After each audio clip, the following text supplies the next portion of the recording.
High, welcome to my channel. আজকে এই কাশ্মীরি করবী গাছটাকে রিপোর্টিং করব। এখন বাড়িতে কোনো বালতি গামলা ফাটলে সব থেকে বেশি আমিই খুশি হই। এই বালতিটা আজকে ফেটে গিয়েছে। এই বালতিটাতেই এই গাছটা রিপোর্টিং করব। এটাকে কাশ্মীরি করবী বললাম।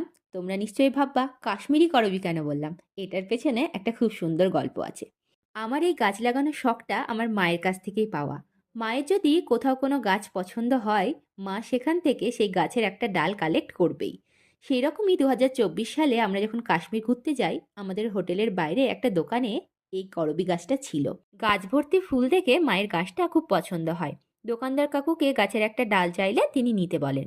তারপরে সেই গাছের ডালটাকে মা আরও 3 টুকরো করে দিয়ে একটা 2 লিটারের জলের বোতলে সে একটু জল দিয়ে গাছের ডালগুলো ভরে তারপরে অত দূর থেকে নিয়ে আসে, সেই সুদূর কাশ্মীর থেকে মুর্শিদাবাদ। 3টে ডালের ভেতর থেকে 2টো ডাল থেকে গাছ হয়। সেখান থেকে একটা গাছ মা আমাকে দিয়েছিল। এই ফুলটা তোমরা রাস্তার ধারে অনেক জায়গাতেই দেখেছো, নার্সারিতেও তোমরা পেয়ে যাবে। কিন্তু আমি এর নাম দিয়েছি কাশ্মীরি করবী। তোমাদেরকে ভিডিওর শেষে এর একটা ছবি দেখিয়ে দেব। গাছ লাগানোর শেষে এই জিনিসটা কখনো ভুলবে না। 1 লিটার জলে 1 চামচ মতো সাপ ফাঙ্গিসাইড গুলে গাছের গোড়ায় দিয়ে দিবে। এতে গাছের শেকড়ে ফাঙ্গাস লাগার আর ভয় থাকবে না। আজ তাহলে আসি, দেখা হবে অন্য কোনো একটা ভিডিওতে।